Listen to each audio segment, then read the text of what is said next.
क्या ना हम बच्चों को उसके एप्टीट्यूड के अनुसार कोई काम दे सकते हैं। मैं बताऊं, गुजरात में सरकार में मैंने एक प्रयोग किया। वैसे वो सरकारी व्यवस्था में इस प्रकार का प्रयोग करने के लिए बहुत बड़ी हिम्मत लगती है, और वो जरा मेरे में ज्यादा ही है।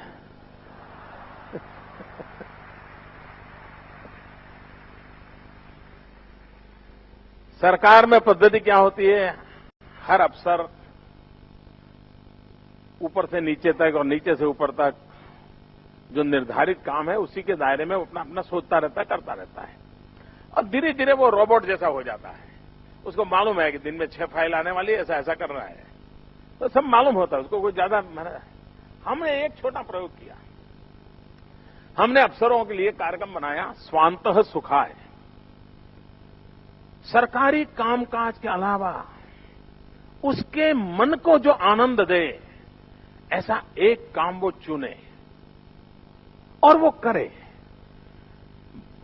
मुझे इतना आश्चर्यजनक परिणाम मिले हैं कि सैकड़ों हमारे सरकारी अधिकारी उनकी निर्धारित नौकरी के अलावा अपनी पसंद का एक काम लेते हैं, उसमें जी जान से जुड़ जाते हैं, इतने इनोवेटिव होते हैं, इतने रिसोर्स मोबिलाइज करते हैं, और साल 2 साल में उस काम को पूरा करते हैं, ट्रांसफर हो जाती है।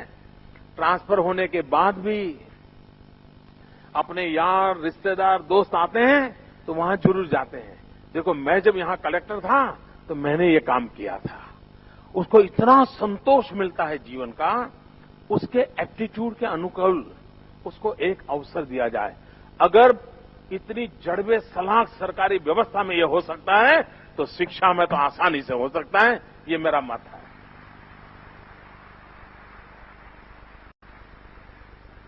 और इसलिए भाइयों, ये जो हमारा मंथन है, जो मोदी कह रहा है, वो अल्टीमेट नहीं हो सकता है और न होना चाहिए। लेकिन क्यों न हम इस जोत को जलाएं तो सही, शुरू तो करें, कहीं तो स्पार्क तो करें। मिले बैठे और सपना देखें, 21वीं सदी में विश्व को कुछ देने का सामर्थ्य देखें।